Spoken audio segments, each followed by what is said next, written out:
time, they want to hear your credentials, and they also want to know who you are. So you have to do all three at the same time. Wait a minute. So people need to know the credentials of Chris Christie. Hold on, sir. They've been talking about their credentials. Chris Christie's been talking about his credentials. Tim Scott talks about his credentials. At like 1%, and maybe another poll maybe at 2%. Where's but I'm Tim talking Scott? about other people. Well, so there's been some polls, specifically in the early states, that have Tim Scott at 7%. Okay. Same thing with now Nikki tell me Haley. this. What colleges did Tim Scott go to? I'm not sure which college. Exactly.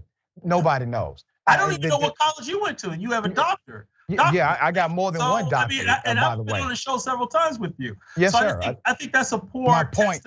No, it's your point. It's the point you made to me. I'm making it back to you. The point is, if you're telling me that these individuals have not introduced ideas because they've been talking about their credentials, and you're not able to articulate. Hold on, dear brother. I will finish. That's what you said. You said they're telling you their credentials.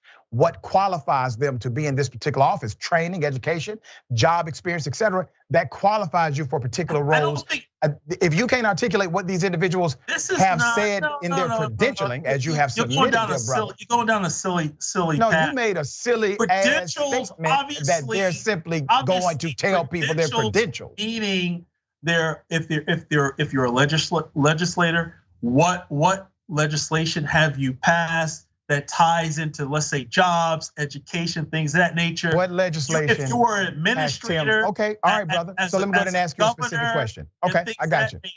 Right? So specifically, I got you specifically then. What legislation did Tim Scott pass that created jobs?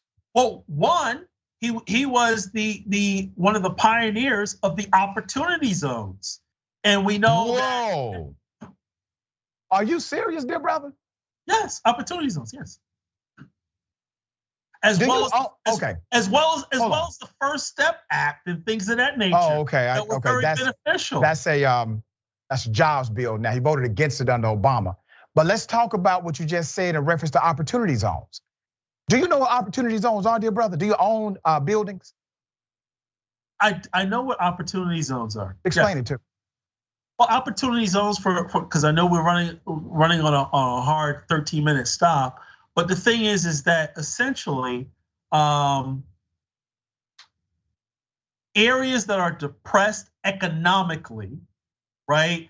Individuals who will receive a deferred tax break can invest in those areas. And the reason why the key word is deferred, because we know gentrification, a lot of investors will come in, develop, and then immediately take the investment out, right? Yeah. Flip, if you will. Yeah. Opportunity zones attract that investment, and then investors cannot pull that money out right away. They have to wait, let's say, I think in some instances it's like 10 years. Well, that's not. So let me go ahead and explain to you what an opportunity zone is. Opportunity zones are allowed to be created per government, per state government, and then it's localized based on region. The federal dollars will come to that state. The state then has to break those federal dollars up into regional distribution, and it all is different per region. They get to set their own rules. And so what that means is when you look at based upon the facts of how the program has worked, 97% of individuals who take advantage of opportunity zone funding are not citizens of the local community as they would make you believe. They are simply investors who have the prerequisite economic ability to invest based on their model, because in order to even get into the room for an opportunity zone, you have to at least come with $50,000, and many have it set at $150,000. The point is, people think it creates an opportunity for individuals inside of the community, and it does not. It does not, sir. I would be happy if it did, so that the parameters are defined based on the community. Grossly distorting. No, I'm not. I'm 100% correct, dear brother. Capital, opportunity zones matches capital investment. That's one model of an opportunity zone. The bottom line is it does not create opportunity for citizens in that local community. So what are the economic depressed opportunities? It's building housing. It's also building manufacturing, is building business in those areas, hence creating jobs as well as housing. So those are two things that when you look at a lot of depressed economic areas, both white and black, but we're talking about the urban community at this juncture. A lot of those areas don't have housing, don't have jobs. All right, now let me ask you this: we're out of time, but I want to pose this question to you. All right, Donald Trump and Republicans rolled back the protections for opportunity zones that were in place to make sure that what I just described to you did not happen and abuses were limited. They decided to roll back those restrictions, which increased opportunity zone funding going to traditional investors up to the tune of 97%. The program was created for individuals who did not have access to that kind of capital, lived in that local community, gave a damn about the local community, and encouraged growth in the local community. That's completely inaccurate. How? Tell me why I'm inaccurate. Tell me where. Where am I inaccurate? And look at the results of those opportunity zones. It depends. You have opportunity zones that have had a cost negative for a community. No, you're distorted. I encourage people to go, not to just listen to this show. No, I encourage you to read. What information do you have? Website and look at. There's a reason why under the Trump administration, more jobs were created, more investment in things. But what website are you telling people to go to? Certain areas. You're completely distorting. What website? Yes. Good brother, I'm trying to give you a moment to tell people what website to go to. Where? There's a lot. Google opportunity zones, so you can see go to the propaganda page. How they work and the benefits of here's what opportunity zones. Gotcha, we got it, brother. So I'm gonna tell people where I think they need to go to. Go wherever. Gotcha. Go wherever the professor says go. Now, this professor is telling you to look at the Bloomberg report in 2020 of opportunity zones.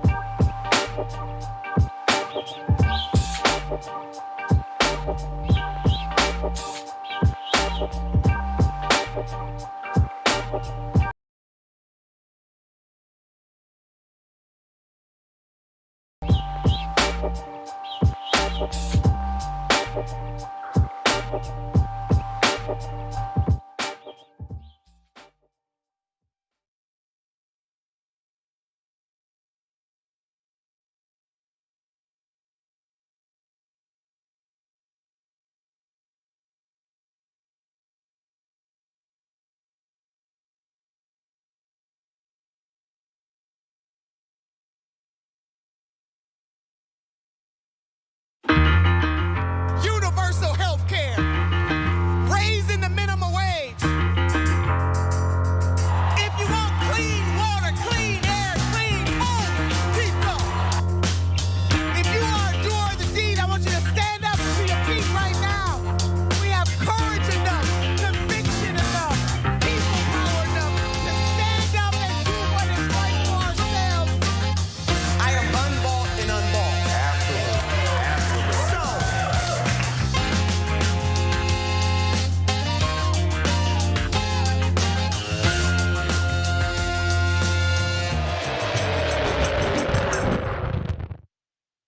Hello and welcome to the show Unbossed. I am your host Nina Turner, and in the co-host chair today, because it is Friday, none other than Mayor Mondale Robinson, who is an Rebel HQ contributor.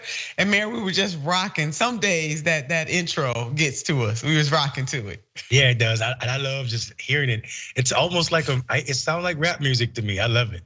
I love it too, Mayor. Oh my God, I think we got the best intro music in the land, but that's just me. So glad to have the mayor here today. We are going to start off with our Petty Brick Road segment, Zuckerberg versus Elon. Twitter versus Meta rival Mark Zuckerberg has reportedly agreed to fight Elon Musk in a cage match. How did this start? I know you just really want to know. I'm up for a cage match if he is, LOL. This tweet is coming from Elon Musk. And the he's referring to is Zuckerberg. Zuckerberg posted Elon's tweet and added, "Send me a location," as if he really ready for this. Send me location. And so, of course, Twitter is all abuzz, social media is all abuzz about the possibility that this might in fact happen. Now, Musk goes on, I have this great movie that I call The Walrus, where I just lie on top of my opponent and do nothing. Not quite sure where that came from in all of this. And now a statement from a Meta spokesperson. When asked about the fight, a Meta spokesperson told CBS News the story speaks for itself. Note, now Mark Zuckerberg is trained in jiu-jitsu. We just want to warn Elon Musk that Zuckerberg may have some skills that he's not quite ready for. Predicted winner is Zuckerberg, according to multiple polls and sports bets predictions. So you know what, Mayor? I don't know. Who are you predicting? I mean, I unfortunately, and I hate to say this because some people are gonna judge me about it, but I like UFC fighting, cage fighting. Okay. I used to do amateur cage fighting in North Carolina. Is that right? Yeah. And I think Zuckerberg probably would win. But here's the nasty part about it. This may start out as a joke, and people will start seeing how they can make money. And I already heard Dana White, who is the owner of the UFC, saying this could be the biggest fight ever in history. Neither of these guys are trained martial arts in like sports, and the fact that they can bring in the most money shows you the problem with corrupt capitalism. Just because of these two nerds talking to each other on Twitter about cage fighting, it could become the biggest fight ever. $100 for pay-per-view per person to watch it. I'm out on it. Yeah, and it just. I don't know how exciting it would be, actually. I mean, I think it would be almost like watching paint dry. Listen, I think they're like watching paint dry. I mean, if right. you ask people who said they created the technology that both of them are making money off of, they would say they both can steal quick. So we'll see. Yeah, we will see. I don't think it's gonna happen, quite frankly. I just really don't see it happening. But it makes for a whole bunch of petty. It gives us something light to kind of chuckle about on this Friday, as the rest of the show is extraordinarily heavy. But for our viewers, the viewers who are watching us live, watching Mayor and myself, watching us right now, let us know if you have a pick. And if it's not those two, who would you pick to engage in such a fight? It might be interesting. We shall see. I'm saying it's not gonna happen. And if it does, I shouldn't say it's not gonna happen, then say if it does, but I am saying that it would be boring as hell. There's no spice. Man, there's no spice on either side of that. I just don't see it. I don't feel it and I don't see it. Yeah, I mean, it's all hype. There, like you said, there's no spice. It's raisin in potato salad. But wait a minute, man. Wait a minute. You can't leave. You gotta explain. Some people might not get that reference. Please explain to us why it is not good to put raisin in potatoes.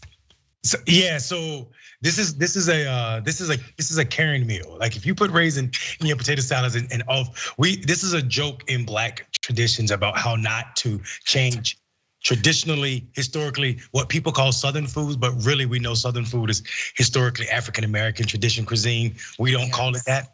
We did not put raisins in there historically. We do not put raisins in potato salad, but we've seen some of our white friends starting to add raisins to their potato salad, and it's a no-no. So it is a no-no. Man, having you talk about that remind me of the Dr. Seuss books, Green Eggs and Ham. I do not like them. Sam, I am. I do not like them on the boat. I do not like them on a plane. I do not like them on a train. I do not like raisins in potato salad. Oh man.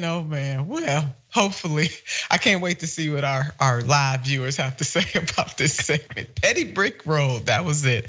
So now Amazon, moving on to more, well, this is not petty, this is real, and this is Amazon. Lord have mercy on our soul. Amazon sued for trickery. The FTC is coming for Amazon. Take a look. The Federal Trade Commission is suing Amazon. It alleges that the e-commerce giant has tricked millions of consumers into signing up for its Amazon Prime subscription service by using deceptive interface designs. The complaint filed in the U.S. District Court for the Western District of Washington also accuses Amazon of making it difficult for users to cancel their memberships.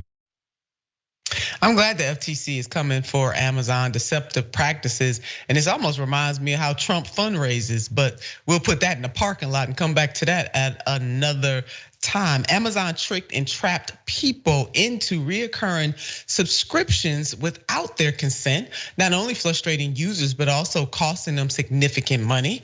These manipulative tactics harm consumers and law-abiding businesses alike, and that is coming from Madam Chair of the FTC. She's making it known. And how is Amazon doing this? How are they able to get away with this? Inquiring minds want to know, and we are so glad that you asked. The FTC lawsuit alleges Amazon tricks customers into signing up for Prime by presenting asymmetric choices that make it easier to enroll in Prime than not. During the checkout process, when non-Prime customers go to buy something, Amazon interrupts the customer's online shopping experience by presenting them with a prominent button to enroll in Prime and a comparatively inconspicuous link to decline, the suit says. Now, this is exactly what government should be doing. They should be refereeing, they should be calling the files, they should be going in on businesses that are not doing right by the consumers.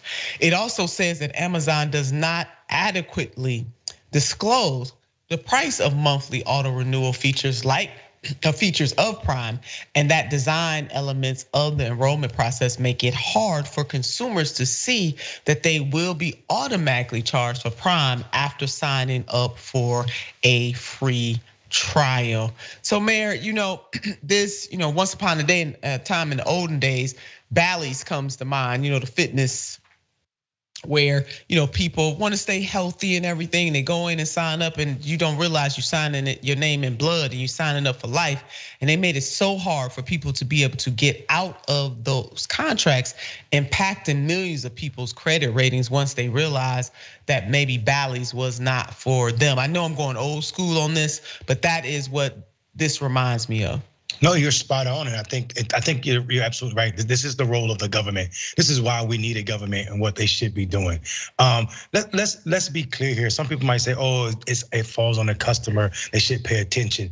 No, companies should not be preying on the fact that people are short on time, especially when Amazon kind of created this niche market, telling us, "Hey, we can save you time by not going to big box stores, not waiting in line, and then you're making it harder for me to check out, which increasing my online wait time." And I think that to me is a wonderful. This is a wonderful thing that we shouldn't look over, because I also feel kind of extremely important. I mean, this is important to me because I got suckered into Prime and didn't even know I was paying recurring fees to Prime until I looked at my thing. Like, wait a minute, why am I a Prime member not realizing that when you click on that link, you're not just giving it this free trial information.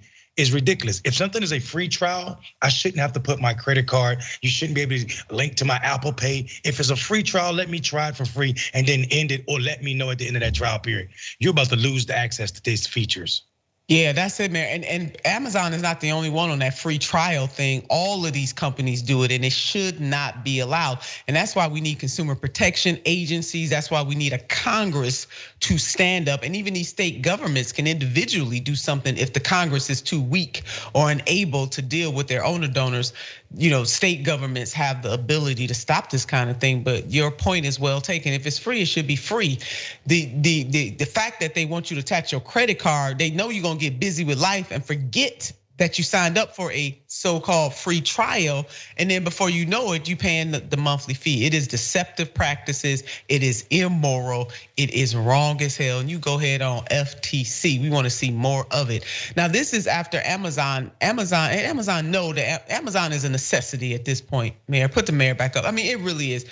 It is a necessity. I mean, they have put themselves in the marketplace in such a way, and we can't deny it, that makes them a necessity. So if they're not going to be, if the federal government is not going to break up companies like Amazon, then at least they can regulate them in a way that ensures that they, being the federal government, is the watchdog on behalf of the people. But now going back to Amazon as a company, this really speaks to the character or lack of character for this company and others who deceive people in this manner, and especially Amazon, because Amazon is in fact a necessity. It's a way of life. Americans love Amazon. I mean, people all over the world love Amazon, even as they don't treat their employees properly, even as they don't pay them properly, even as they don't allow them to take breaks.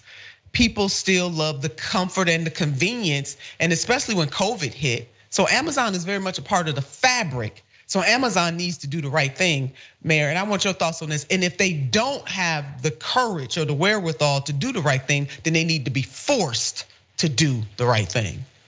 Yeah, and I feel like our government, we have to stop these companies before they become too big to fail. And you're right, Amazon is at that point almost right now. I mean, like if that sector was gone, or if that business model was gone from the market, it would do some dramatic harm, not just to working class, but some poor people as well. And I also think, this is a company that told us we didn't need brick and mortar anymore.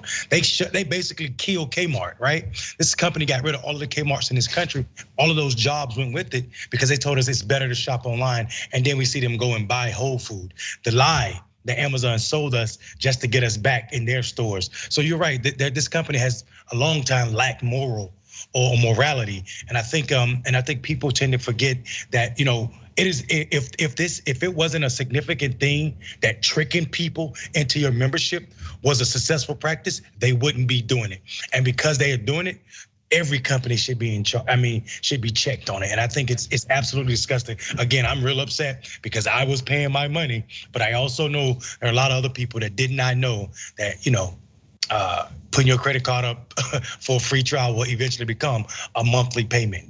Yeah, that's it, Mayor. And Amazon, again, they're not the only one doing this. FTC is making an example of them, and I hope they keep that up. And this is after Amazon had the gall to increase the cost of Prime. So first of all, you're tricking people into Prime, and now you increase the membership to almost $15 a month, $14.99. There's a psychological thing with people, businesses using 99 cents. It's $15, stop playing. And so which equates to $139 a year. And so you trick people into doing that. That's just not right. If somebody wants to do it, that's fine. But to trick them or to deceive them is not right. And Amazon rakes in billions from its Prime members. Of course it would. Amazon Prime stats. Let's share some of those with our viewers. Amazon has over 200 million Prime members. Sales during Prime Day on Amazon reached $11.79 billion. In 2021, Amazon Prime is available in 22 countries as of October 2021. Amazon registers 25.21 billion in annual revenue from retail subscription fees. The US accounts for 74% of all Amazon Prime subscriptions. So therefore, and thank you for that, Brian, therefore, the United States government should hold them accountable and use that 74% muscle that we have to ensure that they're not ripping off people in this country and any other country for that matter. But since we are the strongest consumer on the Prime side, then we got the power to really break the hammer on them. Now, the lawsuit could set up a trajectory for the FTC to target other big tech companies, as the mayor and I have been discussing here, that engage in similar deceptive practices, and there are many of them. The FTC broadside against Amazon is indicative of a broader agency strategy to use existing consumer protections and competition laws to address the power of big tech. Reporting coming from the Washington Post. The agency over the last 2 years has hosted workshops and reports on dark patterns, signaling that it intends to be more aggressive in penalizing companies that use sophisticated design techniques to dupe customers into buying their products or giving up key privacy protections. So, Mayor, you had already mentioned some of that in your telling of your story, and others. I mean, I guilty as well in that. So is it? I mean, it is. I mean, this is a bright light that we don't usually get to talk about when it comes to the FTC and this administration. Yeah, and we're not talking about a small penny. You just said Amazon makes 25 point some billion dollars off of subscription fees. That's just the subscription fees. Yeah. So it's absolutely a big market. And then on top of that, we know they're selling our data. You're selling our data to other people. So this idea that the FTC and when you just read that these are existing laws that they're using, kind of made me a little upset. Yes, they're doing their job now, but these laws are already on the book. Somebody should have been doing this job, and there should be some backlash and some retro accountability for Amazon and other tech companies as well. Yeah, agreed, Mayor. They need to make a strong example of them, and pay people back, force them, get in the pocket, because that's the only thing that they understand. It has to be in a deep way, not something that they say, oh, that's just the cost of doing business, because that's what a lot of these big corporations do. They'll take the fine because it's the cost of doing business for them, and it's just another walk in the park. All right, FTC. Good on you, baby. Good on you. We'll be right back after this. Don't you go anywhere.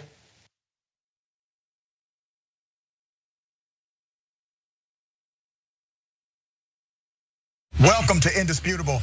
I'm your host, Dr. Rashad Richard. We got a lot happening today. But what do we do on this show? We tell the truth. You know why we tell the truth? Because the truth is simply indisputable. Rashad, great to be here. Congratulations on the new show. And I gotta let everybody know that Rashad and I go way back. Here's the pattern that we see in all of these Karen stories. They think they own stuff they do not own. Now, where does that come from? I don't know, maybe slavery. Maybe they think they should still own black people. This is what happens when Karens weaponize the police. When you're used to privilege, equality seems like oppression. It hits you in a certain way when someone is holding you against your will, treating you like you're a criminal and you're an innocent person. This is something that black people face no matter where they are. A stronger black economy lends itself to a stronger, greater economy. Don't think it's exclusive of you, it's inclusive of you. What's your beef with critical race theory? It adds more fuel to the fire of the racist tendencies that we already have. We have a generation of problem solvers that can remedy the problem if they are properly taught what the problem is. You know who created redlining in this country? It was a white liberal. I don't give a damn who created it. If it's a racist policy, Shelley, here's what I don't know. I don't know. See, there you go filibustering, brother. You're scared of this truth, but you're gonna get it though.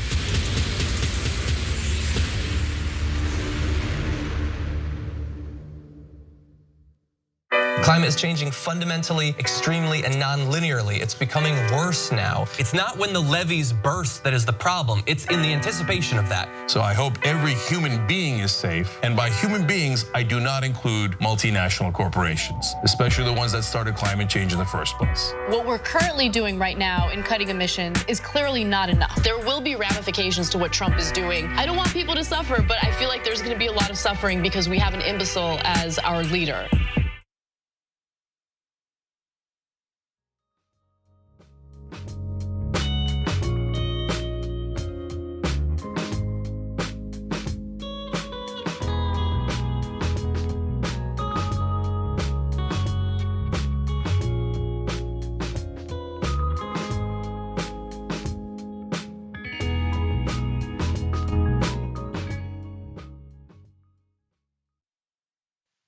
And welcome back.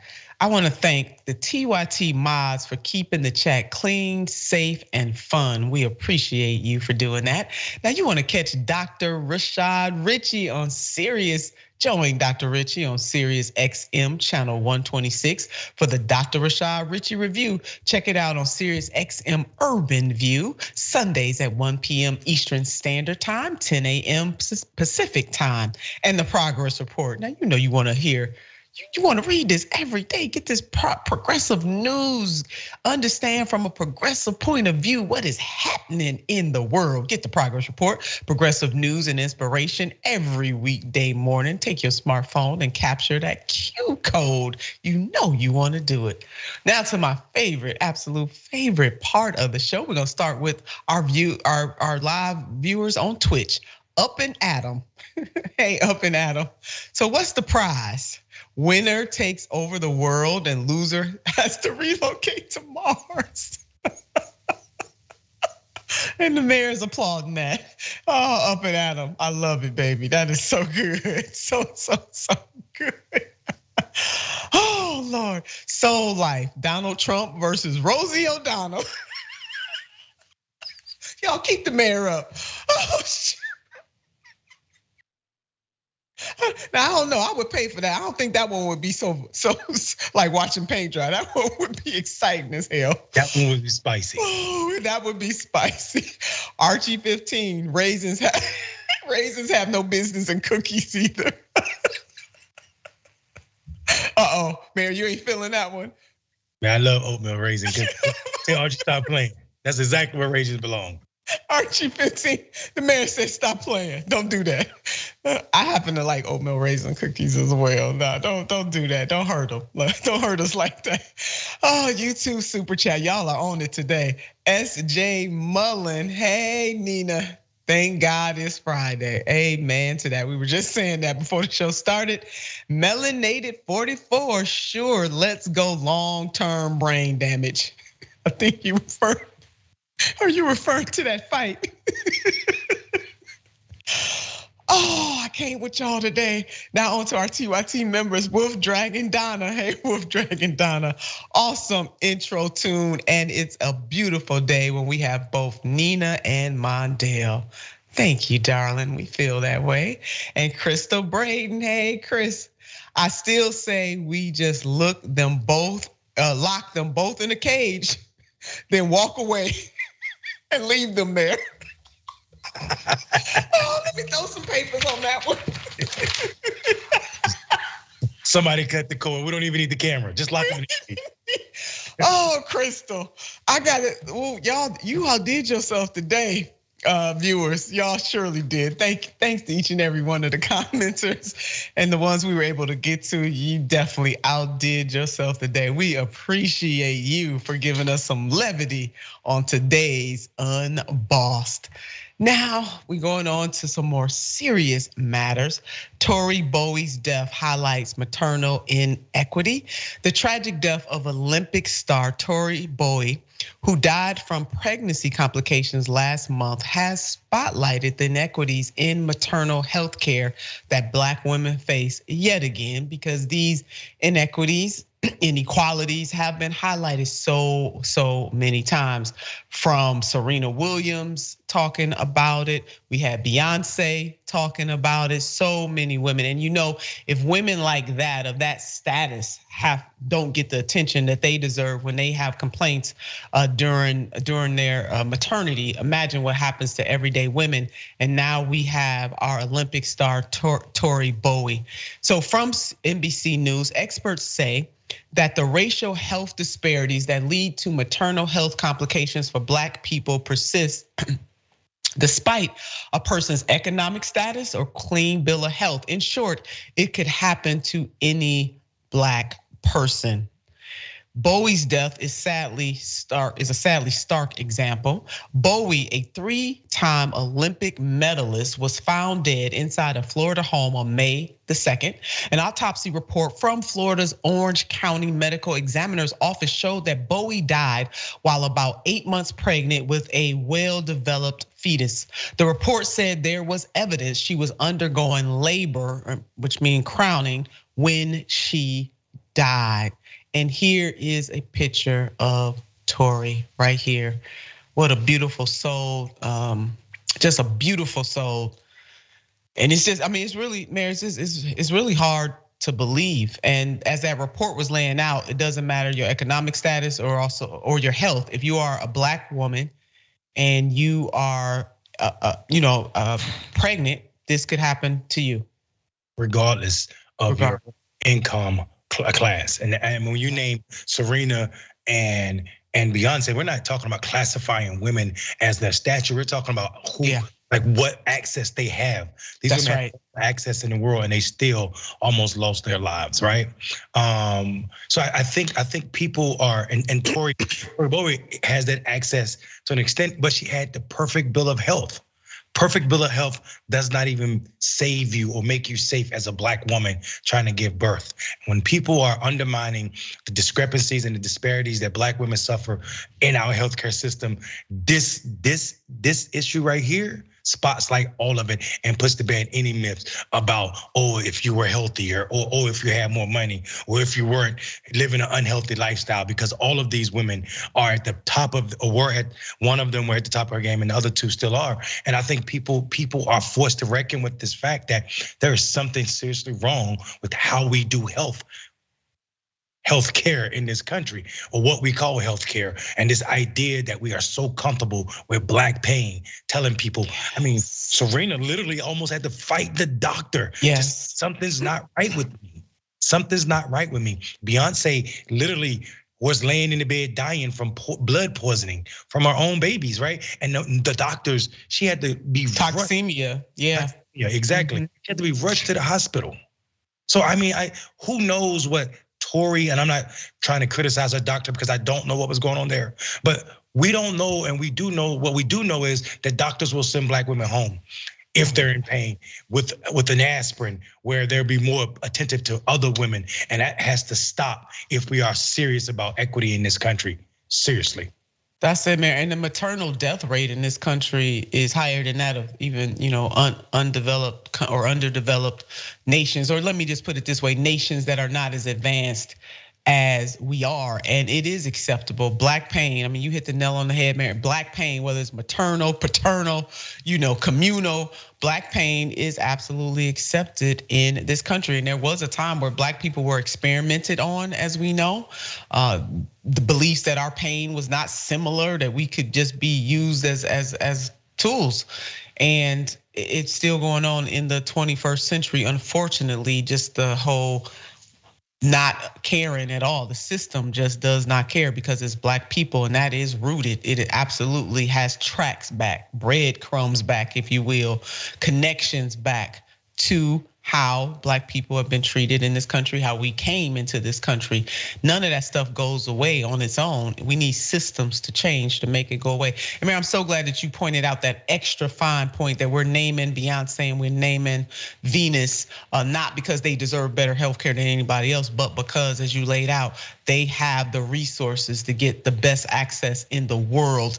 And if they have to suffer, then imagine what a woman who does not have the same economic prowess and same social status as them, imagine what's happening to them. So we have a tweet right now from Dr. Ebony Jade Hilton, reality. She really speaks to this travesty here. Facts that should shame America since they don't happen in any other developed country. Every day, 2 women in America die from childbirth or pregnancy-related complications. 4 out of 5 of maternal deaths are preventable.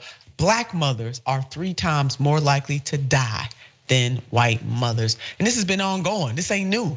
I mean, that's the thing here. We've been knowing this for decades, and yet nothing changes. Now, what contributes to this disparity is a multi-layered problem. Maternal sepsis is a leading cause of maternal mortality in America. Black women are twice as likely to develop severe maternal sepsis as compared to their white counterparts. Common symptoms can include fever or pain in the area of infection. Sepsis can develop quickly, so a timely response is crucial. But there is a critical issue with response time, and this should not be no one should be surprised about that. But slow or misdiagnoses are also the result of bias, structural racism in medicine, and inattentive care that leads to patients, particularly black women, not being heard. Mayor, I see you want to jump in on this. You were just talking about that. That is.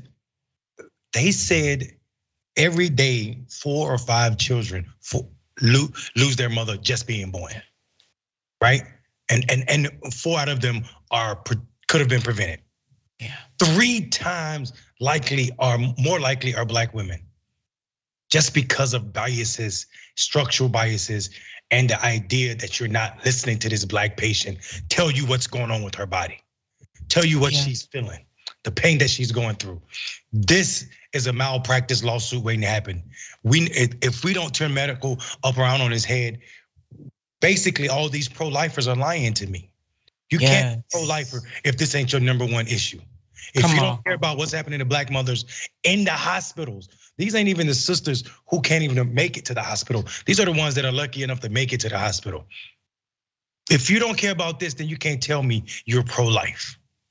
That's it, man. This study said 4 out of 5 are preventable. Yeah, that's what the doctor said. So really, do Black Lives Matter? Do we? Yeah, that part. And an added layer to this is the GOP's war, speaking of that, reproductive rights, and it's costing women their lives, especially Black women. New research by Amanda Stevenson of the CU Population Center at the University of Colorado Boulder shows that banning abortion nationwide would lead to a 21% increase in the number of pregnancy-related deaths for all women and a 33% increase among Black women compared with rates for 2017.4. So, wow, we got a serious conundrum on our hands, and it's not like we don't know that this problem exists. The question becomes, what are we, the collective we, yes, we, going to do about it? And what are some potential solutions? Because we have those. How does this change? First, let's hear from Dr. Ebony Hampton, whose tweet we referenced earlier. Take a look. America has not put forth the effort to get to the root of why. It's not that Black women are unhealthy. We in fact can have higher education, we can have a higher level of wealth, we can live in a better neighborhood, we can go and visit our prenatal visits more often than white women, we can have healthier weights than white women, and still yet we are more likely to have complications associated with our pregnancy. And it deals with not only what happens outside of the hospital walls, but also what happens within the hospital itself. And we have to tackle how systemic racism plays into whether or not a mother will be alive to see her child. Yeah, and put the mayor back up again. That's Dr. Hilton, my apologies, Dr. Hilton. So everything you just said, Mayor, this is what the good doctor is saying. Yeah, America's killing Black mothers, period. And that people might think that's hyperbole. It's not hyperbole. She just told you it's structural racism. We can end structural racism by addressing it, by not deflecting, not banning books, not forcing people to have babies that they are not prepared to have.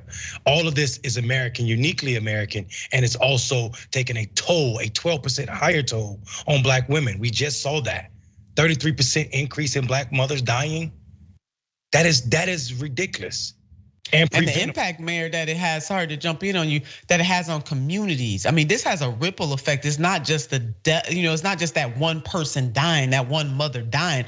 There is a ripple effect for a lifetime that people may not, in that mother's family, may never ever recover from. And they just, this society just doesn't get it. It really doesn't care. It just doesn't. But we are here talking about some of the solutions, and Dr. Hilton just laid out some. The mayor did too. And according to Rachel Hardman of Minnesota Population Center at the University of Minnesota, we must reshape our entire approach to women's health. How about that? Hardman is now studying a model prenatal care program designed to reduce birth complications and maternal deaths that treat a mother's culture, racial identity, and background as assets during pregnancy rather than pathology or a problem. Ooh-wee.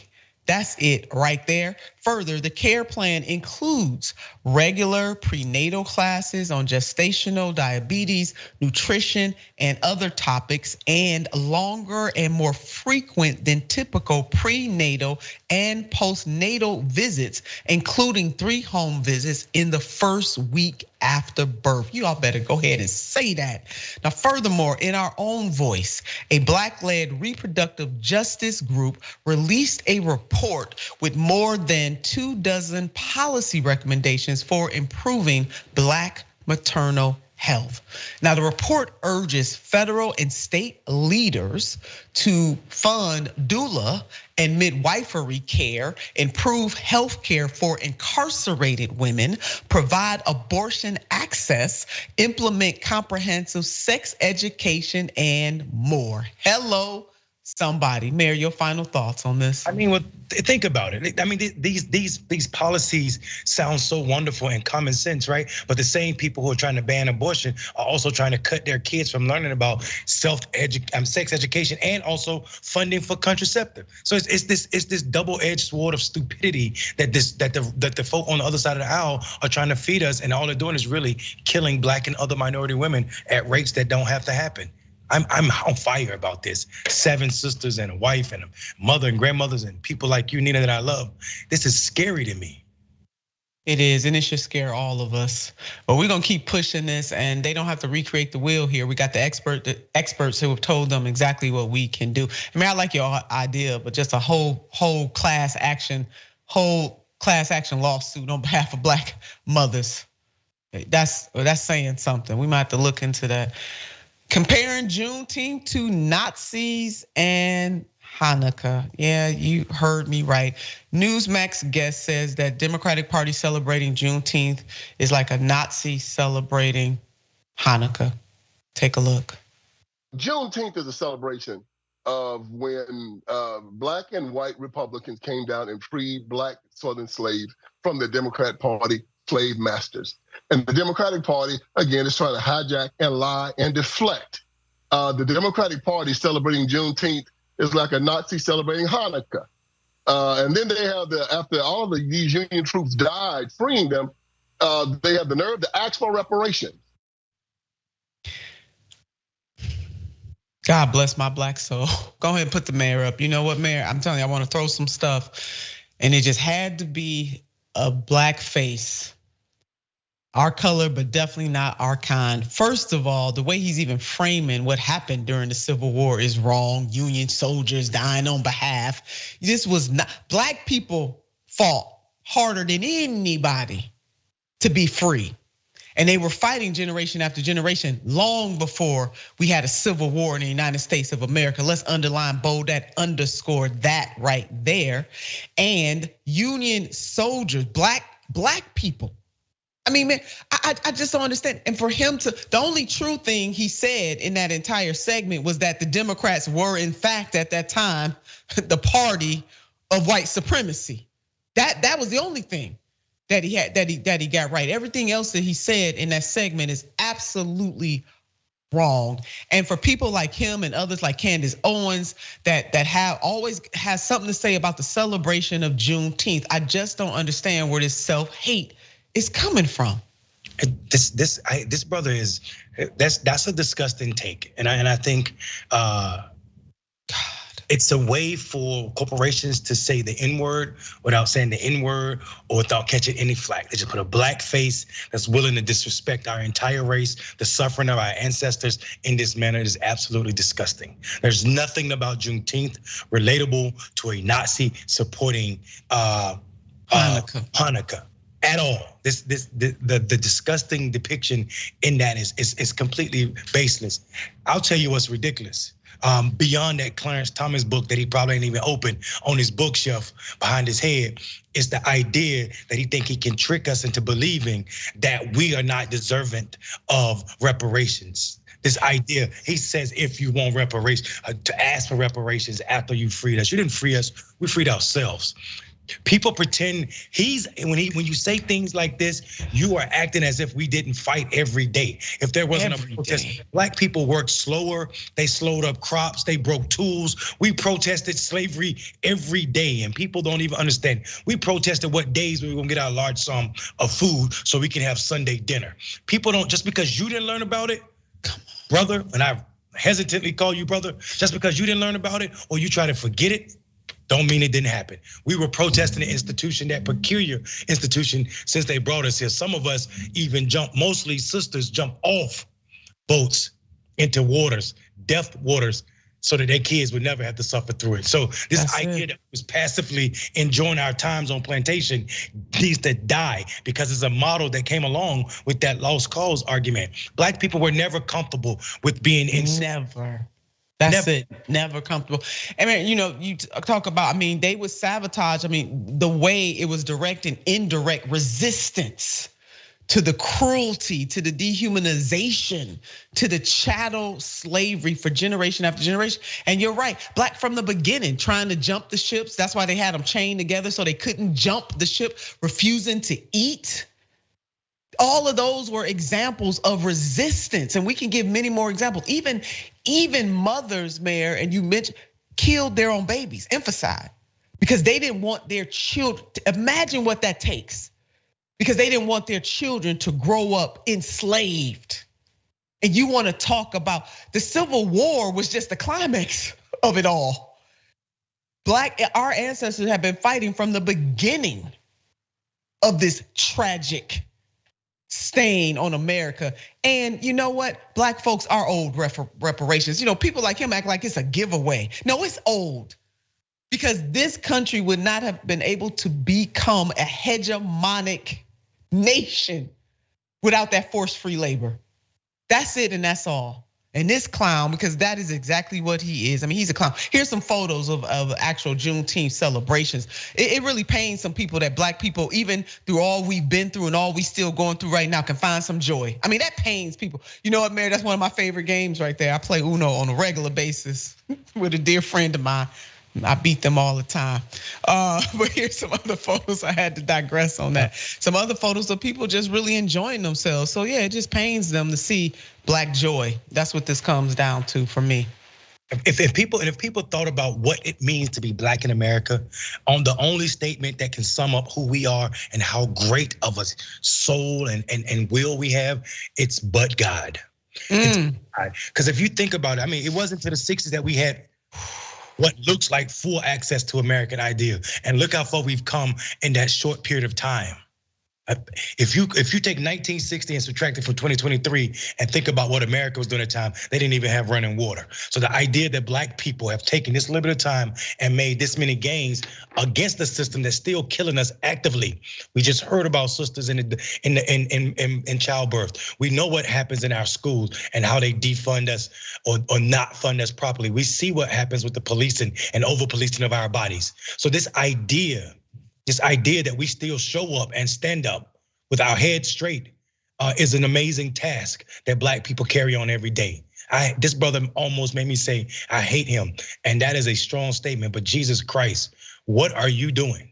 Yeah, no, it's really tragic indeed. Man, we're gonna jump to the missing children in Cleveland. I wanna make sure as our time is ticking away on our show that we get to this. There are reports 27 children in Cleveland are missing. This is Cleveland, Ohio, and it's right here in my own backyard. Nearly 30 children reported missing in Cleveland during the first 2 weeks of May. Is an extraordinary surge. Nearly 30 children have gone missing in Cleveland in the first 2 weeks of May, and an extraordinary surge of disappearances in the area, an official said. Now, Newburgh Heights Police Chief John Majoy is sounding the alarm. There's always peaks and valleys with missing persons, but this year it seems like an extraordinary year. For some reason, in 2023, we've seen a lot more than we normally see, which is troubling, in part because we don't know what's going on with some of these kids, whether they're being trafficked or whether they're involved in gang activity or drugs. Now, I want folks who are not necessarily familiar with the Cleveland area to know that Newburgh Heights is part of greater Cleveland. So as we're looking at missing children, it's not that all of these children live in Cleveland proper. Some of them, or in the center city, some of them live in surrounding areas. So it's really about greater Cleveland. Now, matters of this magnitude do trigger discussion and concerns about what really is going on, as well it should. So let's take a look at the reporting that was done by Teslin Figaro on the Breakfast Club about this very issue.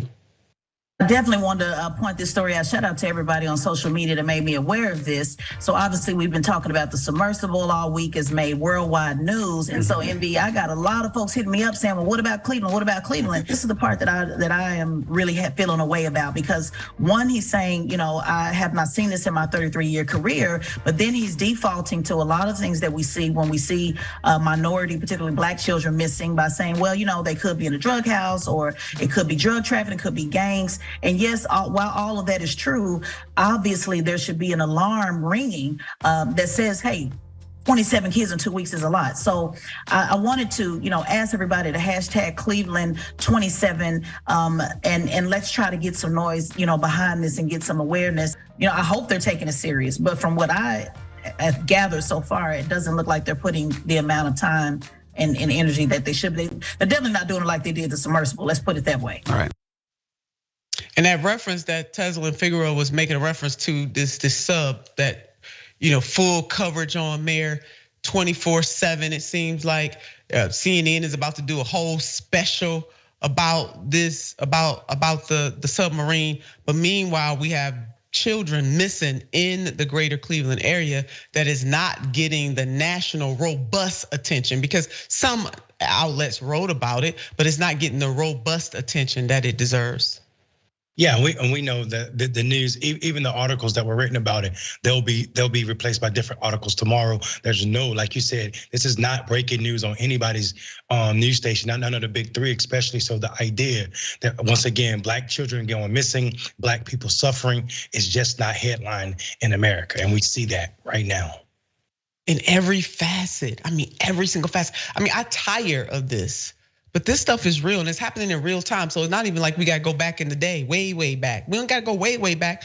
We can talk about what's happening in real time right now. So I'm, big ups to the Breakfast Club and to Tesla and Figueroa for bringing this up nationally on the Breakfast Club to that particular community, to the community that is rocking with Breakfast Club. We know that it touches lots of places all over the world. Actually, people rocking with the Breakfast Club, and that hashtag to bring more attention to this. So we should have conversations about this. Now, according to Cleveland Police Chief Wayne Drummond, the city has 5 detectives at each district assigned specifically to missing persons, which include missing juveniles. Officers take those reports seriously, and the chief is saying, and it is important to bring context to this particular issue we have today. When you look at the stats, they are startling. So even we have Mayor Police Chief Wayne Drummond saying that this is startling, that we should take this seriously, that we have concerns. He's laying out the staff that they have. The Cleveland police is understaffed right now. We'll talk a little bit about that. There's an activist who had a very poignant point about why they're understaffed, but they're understaffed. 5 people to search for missing people, not just missing children, but missing people in general, is really not a lot. This is startling. We should be concerned when anybody goes missing. For that matter, we need a robust team all over the country in all police departments checking out missing persons reports, but especially when it comes to our children. Yeah, and if 27 people went missing in 2 weeks, you definitely need to figure out what's going on in your city as it pertains to. You need to put more resources in this matter and see who's responsible for this or how this happened, and get on it to dead it right now, because it doesn't get easier if people can take that many souls that fast. Yeah, in a 2 weeks time, this is absolutely serious. And speaking of other points of view on this, journalist and Cleveland activist Dario Moreno weighed in on the struggles that Cleveland are having right now in terms of policing. And Dario, his tweet we'll put up later, but he tweeted that Cleveland's police academy's last class had only 9 recruits. There's been hundreds of departures in the last 2 years, crime skyrocketing. Probably wasn't a good idea to vote for the defund the police and put discipline in the hands of activists bill, huh? Former Mayor Jackson warned you. So we'll put that up later so people can see what Dario tweeted. But Mayor, really what he's talking about, there was a local issue on the ballot that did not necessarily have balance in it in terms of making sure that both community, and I get why people wanted to put that on the ballot, but it wasn't really the quite the right fix for what we actually need to have happen to ensure that police departments have the tools that they need to protect and serve. Now, we will debate and continue to talk about how policing in America as it stands, as it currently exists, is not necessarily the route to go in all cases. There are some cases, however, like making sure we have enough detectives to search for missing people. We need the police doing those kinds of things, So I'm really brokenhearted about this, and everybody should be up in arms because it's Cleveland, greater Cleveland today. Let me reinforce that it's not just the city of Cleveland, but greater Cleveland today. It could be any area tomorrow where children are missing. And we know that most of these children are Black children because that is what it is. And thank you, team, for getting that up. I want people to be able to see what Dario had to say about it. This is how he feels about it. And Mayor, you're a mayor, and you know how important it is for mayors to be. This kind of stuff is important. The former mayor, Mayor Jackson, had a task force established to deal with missing persons and also sexual crimes unit. And I'm not sure what this current mayor is doing. Yeah, I'm not concerned. I'm not sure what the current mayor is doing. I will say this though, the brother at the Kingpin might be a little mistaken when he's talking about the 9 recruits at the academy. And while there were 9 recruits, if it was 100, none of them would have been detectives, right? That's a pipeline issue. That is not, anybody graduating from the academy would not have been a detective this year, not from last year to this year. It's just not would have been the case. I would say this, we like to, in times when there's stress on community, people deserve the right to feel safe. That is a fact. The idea though, does not defeat the fact that we are spending too much money on a broken police system in this country. And that's the root, that's what's at the root of defund the police. The current way of policing in this country does not work, especially for Black people. And we just have to acknowledge that. So whether we are rethinking what community policing look like or policing in general looks like, the current system needs to be defunded because it's racist to its core.